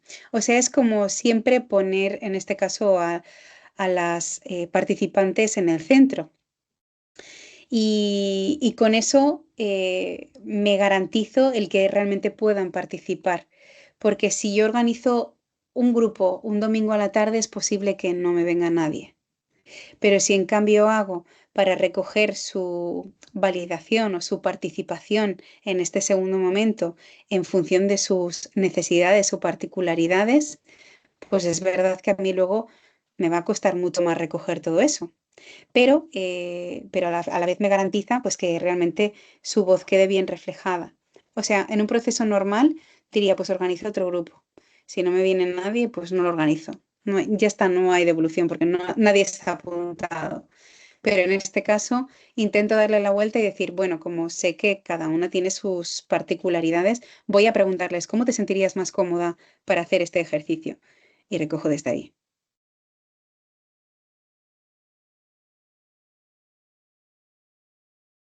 Vale, muchísimas gracias. ¿Alguien más se anima? Creo que hay que aprovechar este momento porque es como muy difícil encontrar alguien que trabaje justo estos procesos de evolución. Nosotros hicimos una curaduría el rato que planteamos el ciclo buscando quién puede trabajar estos procesos de devolución y en realidad es como muy difícil o al menos que lo pongan nombre, ¿no? Y más que todo como Sí, ponerle sí. nombre y además herramientas, ¿no? Sí, es curioso porque cuando nos planteasteis el participar, tenía claro que tendría que ser Sabina quien estuviese en este espacio. Y a medida que fue avanzando, como en el tiempo y le fuimos dando como vueltas, claro, ya os he dicho que para mí es un tema que a mí me remueve mucho todo esto, ¿no? Por toda mi trayectoria académica. Entonces dije, no, pues voy a ir yo, pero en realidad es como que más que de Rotic puedo hablar como de Esther Escudero, porque claro, porque como Erotic, pues al final, ya os digo, los procesos que nos vienen son encargos. Entonces, esos encargos yo sí que puedo incorporar esta perspectiva en la medida que puedo, pero donde realmente he hecho lo que he querido ha sido en mi tesis doctoral. Entonces, pero bueno, también tengo que decir a favor que yo creo que las personas que están detrás de las instituciones cada vez están más concienciadas con la importancia de cuidar así los procesos y de la importancia que tiene el dar voz en todos los momentos, ¿no? ¿Por qué? Porque el impacto que tiene eso la transformación que eso genera no tiene nada que ver con, a nivel cualitativo, con, pues eso, ¿no? Hacer un cuestionario y sacar pues, las conclusiones de ahí. María Fernanda, te doy la palabra. Muchas gracias. Sí, la verdad es que o sea, creo que comparto como esta, no sé, como al verse reflejada. También yo estoy en proceso de tesis, solamente que de maestría. Y bueno, la verdad es que si no hubiera sido por ese proceso de investigación, tal vez yo habría llegado a la teoría feminista y como estos diálogos. Yo soy arquitecta de profesión y justamente dentro de todos estos diálogos, además de este conversatorio, sobre todo con arquitectas particularmente, se habla mucho de pues estas raíces, estructuras patriarcales bien intrínsecas en el quehacer arquitectónico, también muy positivistas, porque digo, desde que la arquitectura se entiende como, o sea, la construcción de un espacio universal, pero universal desde una escala eurocéntrica, masculina, y tal. Bueno, incluso también como las ciudades, porque también, pues desde la arquitectura es muy común que pasemos al ámbito urbano. Entonces, bueno, al menos justo, ¿no? En mi proceso de tesis tuve bueno, al inicio sí fue como muy tortuoso, ¿no? Justamente porque había como muchos cuestionamientos de que es que yo estoy estudiando violencia contra las mujeres en el ámbito comunitario. Entonces me decían, no, es que ese no es un tema como meramente urbano, es que tus datos, ¿dónde vas a sacar tus datos y las encuestas? No, es que la muestra representativa, todas estas cuestiones que ya han mencionado. A fin de cuentas, justo con alianza, con otro proyecto que justo no se nombra feminista, pero sí tiene este enfoque como de contramapeos y estas cuestiones, fue que pude como un poco defender un poco más o darle más estructura y más forma y más intención a la investigación, que al fin de cuentas ya como que ya no fui como tan atacada por no tener un tema como relevante. Y la verdad es que encontré un sínodo que ha sido como sumamente, pues, me ha apoyado bastante, ¿no? Desde sus saberes, conocimientos y propias experiencias, pero justo me llama la atención que, justo por ser arquitecta, soy parte del gremio de arquitectos de mi estado, y dentro del gremio, dentro de este colegio, pues, hay un comité de urbanismo, y justamente ayer que teníamos una reunión, se hablaba como de, no, es que hay que separar como los problemas sociales de los problemas urbanos, ¿no? O sea, como que de verdad se entiende, o sea, como el espacio y su diseño como bien separado de las experiencias y relaciones sociales, porque decían, no, es que aquí no queremos nada de percepciones, no, aquí nada de subjetividades, o sea, queremos datos duros y no sé qué, o sea, como que justo como que yo decía, o sea, llevo desde la academia y desde mi tesis como con estas luchas de que es que sí es relevante y sí es relevante hablar, aunque sea de las experiencias de vida de 3 mujeres, o sea, son relevantes, no porque sean 3 y o sea, y sea como específico, no es que no sea importante. Y de pronto como que en otros espacios, sí es como de que de plano o sea, no se valora como estas experiencias, ¿no? Y ya ni siquiera decir desde un enfoque feminista, o sea, el hecho de que no, esto es para los sociólogos, para los antropólogos, no. Nosotros somos urbanistas, somos arquitectos, que nosotros queremos como eso, ¿no? O sea, la construcción del espacio o sea, desde lo material, lo tangible, lo cuantificable, ¿no? Entonces de pronto es como, o sea, ¿cómo lidiar? Tampoco decía, pues, digo, solamente somos 2 mujeres en el consejo, soy la más joven, entonces también de pronto es como de que, ay, o sea, tú no sabes, no sé, o sea, como que, si de por sí ya en la academia es difícil, o sea, ¿cómo se puede como enfrentar o qué actitudes se pueden tomar ante otros espacios que son aún más cerrados, o sea, como, con muchos más sesgos y tal? No sé si te va a servir lo que te voy a decir. A mí me sirvió salir y buscar espacios donde realmente sí encontrase a personas que veían la investigación como yo. Y eso me ha hecho explotar y seguir creciendo, porque sabía que ahí ese no era mi espacio. Entonces, yo no te diría, ahora mismo, después de, o sea, 10 años más mayor, también te diría, llámame y voy contigo. Pero en ese momento allí no había nadie que me tendiese la mano y me dijese, quédate, que estoy yo y vamos a pelearlo juntas. Entonces, mi protección fue salirme para buscar un espacio donde realmente poder hacer la investigación como yo la sentía. Y de ahí nació Erotic. De ahí nació la cooperativa donde estoy. Que todas las personas que estamos en la cooperativa, las que somos socias, salimos del ámbito académico pues por la misma realidad, por lo mismo que estás contando tú. Y no sé cuántos años tienes, pero vamos, yo empecé mi tesis con 24 creo y terminé con 28 y, y salí. O sea, salí porque veía que no era el espacio. O sea, muchas veces lo digo que es como combatir con un dinosaurio. O sea, un dinosaurio cuando tú eres pequeña.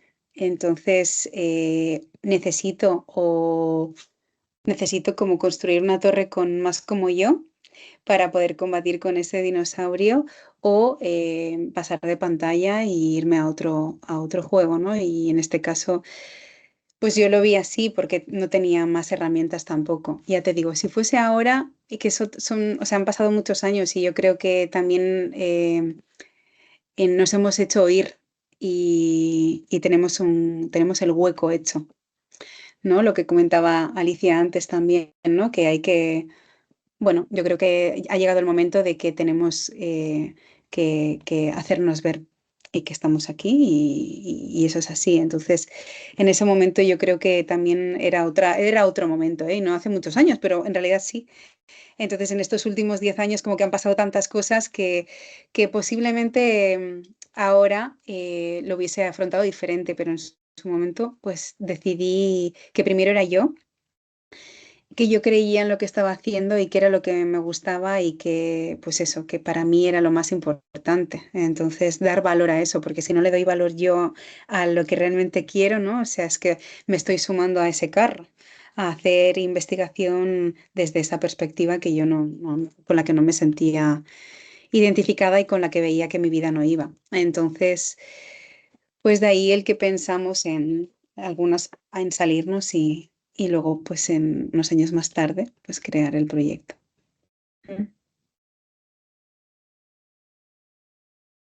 María Fernanda, no sé si te sirva porque yo, bueno, Alicia y yo también somos arquitectas.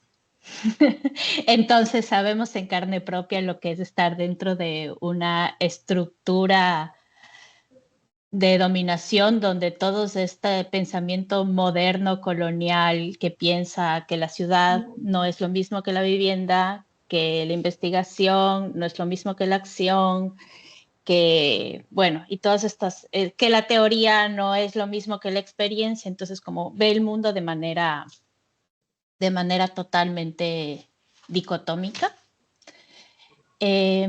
Y yo creo que con el tiempo las cosas un poco han ido transformándose. Creo que tenemos dentro de Iberoamérica grandes maestras, arquitectas y urbanistas que han ido abriendo poco a poco la puerta para liderar estos cambios, ¿no? Introducir el pensamiento feminista dentro de la academia. Muy poco, es verdad, porque es muy difícil permear esas estructuras, pero también están dentro de otros movimientos activistas, dentro de cooperativas, dentro de asociaciones, construyendo desde otro lugar. Yo creo que un poco por ahí. Y luego, bueno, nosotras, yo también fui profe, también salí de la academia. Y también estoy con Alicia un poco huyendo, o sea, un poco replicar la experiencia que nos ha contado Esther, pues yo también la viví y estoy desde Territorias, pues construyendo desde otro lugar. A mí lo que me ha servido un montón, un poco para romper esta tradición de la arquitectura, es comenzar a buscar referentes en otras disciplinas. Desde la antropología, la sociología, salirme de la disciplina arquitectónica, encontrar otros referentes y volver. Creo que eso te permite como ampliar el campo de visión y comenzar a repensar las cosas más allá de la estética de la arquitectura, que es un poco a lo que se ha centrado la disciplina. Así que mucho ánimo.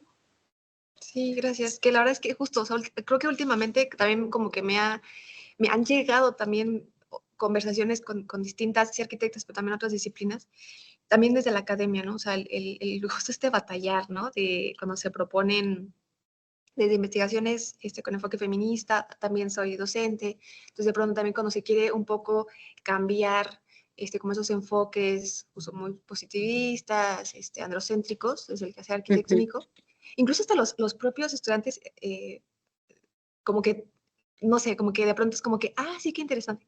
Bueno, pero sigamos dividiendo espacios entre privados y públicos y sigamos con el modulor y no sé qué, ¿no? Y el NUFER, tal, ¿no?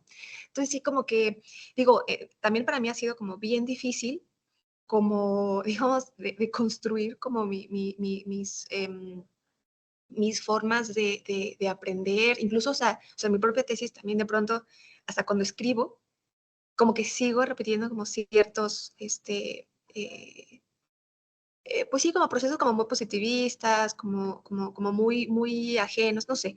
Entonces, de pronto sí he escuchado posturas, que creo que todos son válidas, como de que justo, ¿no? De que no, pues es que no se puede conciliar como la academia con el quehacer, con la agenda feminista, entonces pues hay que salirnos porque de plano no se puede, ¿no? La arquitectura, no, de plano no se puede conciliar, justamente como por su raíz tan patriarcal, y otras que me he hecho justo, ¿no? De que no, sí, justo estando como dentro, se pueden ir cambiando como ciertos, un giro de tuerca a la vez, pero a veces sí de pronto es como, pues qué tanto, si no puedo con el enemigo, con el enemigo me uno, ¿no? O sea, justamente como, al menos yo ayer lo sentí muchísimo, como esto, ¿no? De que es que no tiene nada que ver los problemas sociales con el quehacer arquitectónico y urbano. Entonces, a eso hay que olvidarnos. O sea, eso se deja por tus disciplinas, nosotros hay que hacer cartas urbanas, y,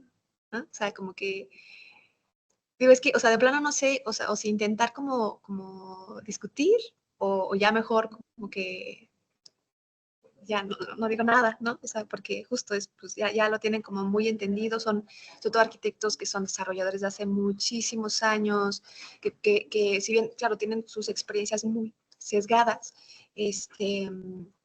para ellos es la verdad, digamos, universal. Entonces, pues, ¿qué tanto puedo unirme como a las conversaciones también como con eh, esa perspectiva de que no, pues es que ella es muy...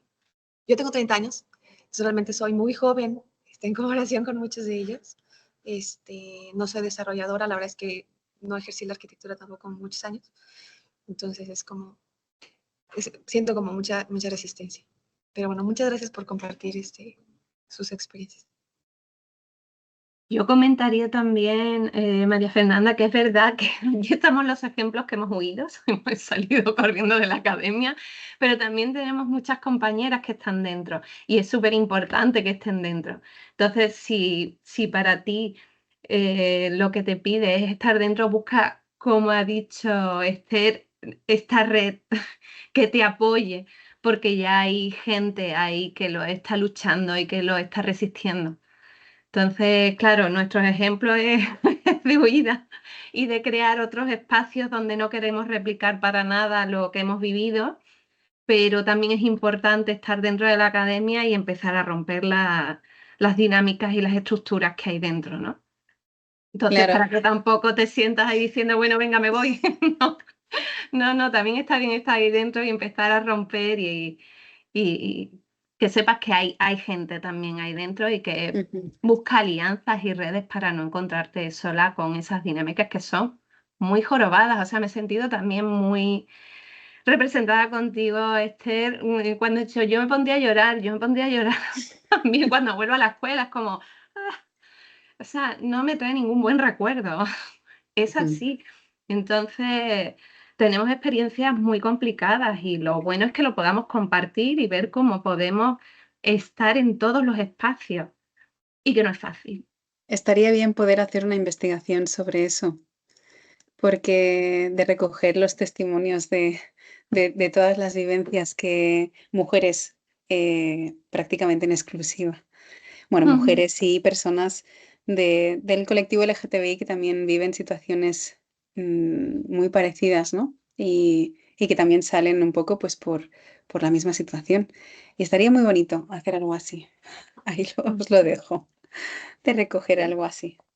Maika comenta, dice, vivo en Menorca, en Mallorca hay un grupo que se llama es que no veo bien. Arquitectives. Arquitectives, que trabajan con biografías de barrio, de mujeres, hacen acciones callejeras, etcétera. Sí, tienen un proyecto muy interesante con perspectiva Qué bien. feminista, por si te sirve. Pues mira, yo voy a ir a Mallorca a dar una formación en 3 semanas, así que me lo apunto. Igual les hago una visita. Qué bien, Arquitectives. Ya, sí, lo que dice Paola también dice, ocupar el espacio académico es importantísimo, aunque a veces nos cueste la salud.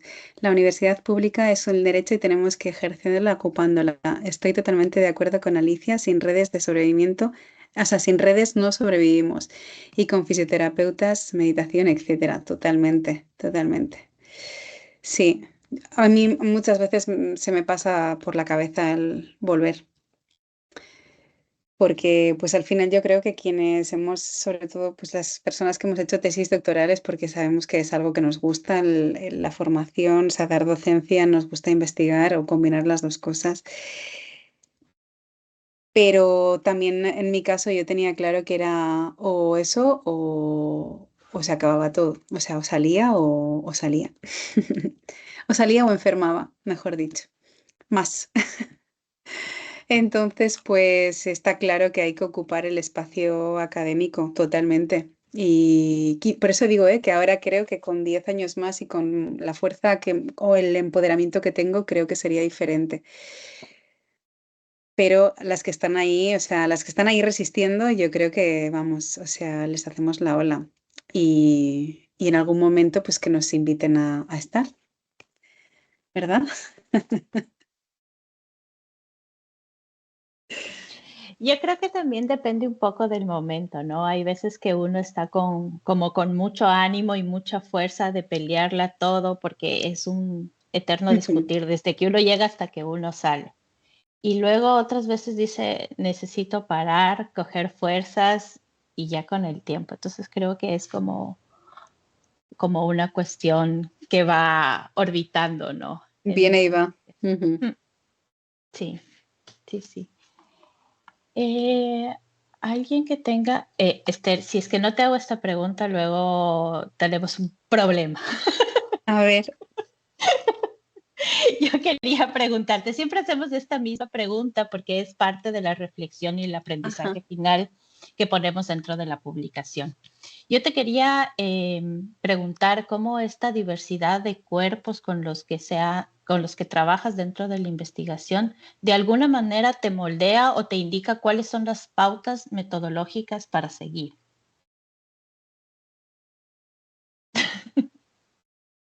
A ver, repíteme. Por ejemplo, ¿por qué utilizas ciertas técnicas con unas personas que con Ajá. otras? ¿De qué depende? ¿De qué depende? Pues mm, tendría que pensar. Tendría que pensar, porque, bueno, allá donde voy normalmente voy con todo mi arsenal y con la capacidad también de adaptarme. Entonces, es posible que pueda pensar, o sea, que piense en hacerlo de una forma, pero que luego llegue y me dé cuenta que el grupo es de otra forma.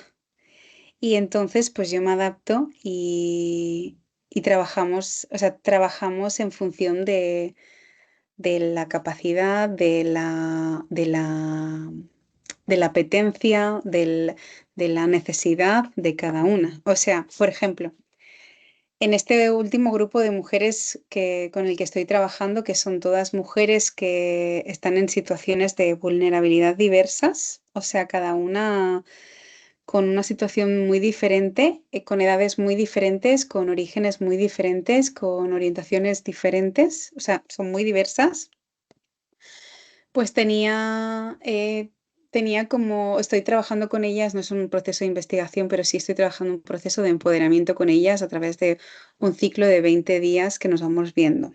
Y con ese vamos viendo, ellas van como construyendo sus propios relatos de vida también.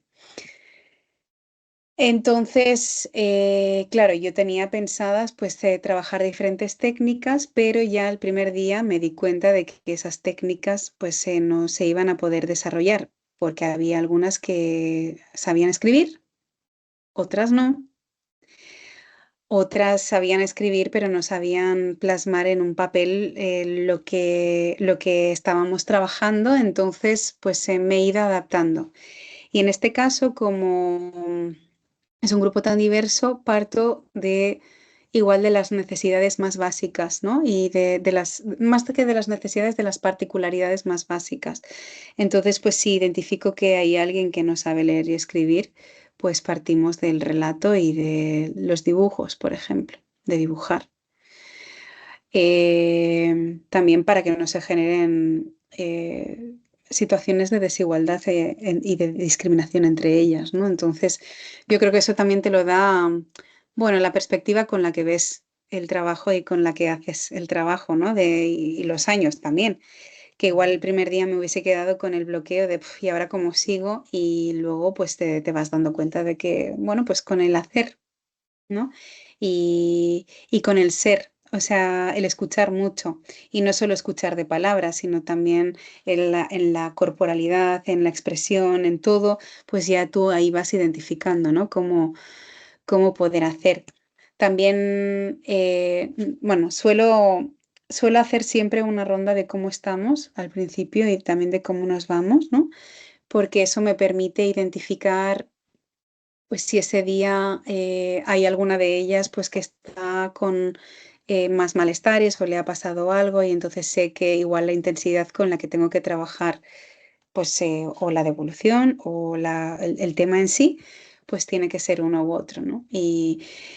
Y eso también es costoso a nivel económico, porque, por ejemplo, en este proceso, pues ha habido momentos en los que ha habido días en los que quien lo pueda ver desde fuera me puede decir, pero si no has producido nada. Y para mí es producir muchísimo, porque he estado sosteniendo y acompañando a los malestares y a los problemas que han tenido, ¿no? Y eso me permite el que el próximo día sepa que seguro van a volver. Seguro. O sea, para mí es éxito. Para mí eso ya es más que un impacto, porque me aseguro que el próximo día vengan y que me escriban la responsable de ese proceso y me diga, mira, pues es que me han llamado 2 personas que les han hablado de este grupo y que a la 7ª sesión se quieren incorporar a ese grupo, ¿no? Porque lo ven como un espacio también de acompañamiento y de ayuda. Entonces, y es como, jo, pues para mí es otro éxito. Pero volviendo a tu pregunta, que si no se me va, yo creo que la clave está en el sentir, en el escuchar y en el ver, ¿no? Con quién vas a estar. Y a partir de ahí el preguntar también, porque el preguntar cómo quieren hacerlo o cómo necesitan hacerlo, ¿no? O cómo les gustaría hacerlo. A la gente no le preguntan, a mí no me preguntan normalmente, cuando voy a mi médica de cabecera no me pregunta si me puede tocar, me toca y ya está, ¿no? Y es como, pues a veces me gustaría que me tratasen así, ¿no? ¿Te importa que te presione o no sé, como no sé, al final, desde lo humano y lo más natural y sencillo, ¿no? Es como desde el buen trato también, no sé, desde ahí. Entonces, utilizo pues las herramientas, yo voy con todo y en función de lo que me encuentro, pues saco una, saco la otra, medio hago una, medio hago la otra, o sea, hay un componente de improvisación también ahí, ¿no? De adaptación.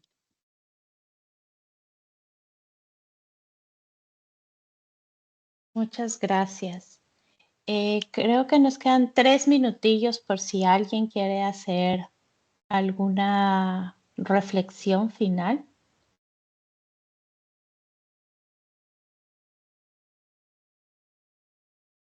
Creo que nadie se anima. Creo que todas salimos, no sé, yo tengo la impresión de que después de todos los conversatorios, todas salimos un poco tocadas, ¿no? Porque claro, es una escucha activa que de alguna manera con todas las historias y las metodologías que parecen que es parte del trabajo, de alguna manera al quehacer nuestro nos afecta, ¿no? Y nos interpela y nos cuestiona. Entonces es como volver a tejer estos lazos entre el saber de la teoría y el saber de la práctica, ¿no? Y cómo estamos viviendo esos saberes. Yo me llevo del ciclo para cerrar como este saber escuchar. Saber escuchar los cuerpos creo que es algo que nos hace falta muchísimo dentro de todas los diferentes campos de acción, el saber escuchar y saber cuándo actuar en función de las necesidades propias y las necesidades de las otras personas, ¿no? Y encontrar ese punto intermedio. Así que muchísimas gracias a todas las personas que nos han acompañado en este ciclo. Esperamos que les haya removido, les haya dado vuelta y después de un proceso de reflexión sigamos con los ánimos porque creo que podemos dejar los diferentes espacios físicos, pero no creo que podemos deshacernos de nuestro propio cuerpo y de esta reflexión feminista que nos acompaña y transforma las prácticas y las reflexiones de cada una. Muchísimas gracias a todas. Y no se olviden, por favor, de la evaluación. Muchísimas gracias. Espero que nos veamos el año que viene. Gracias, muchas gracias por invitarme. Chao.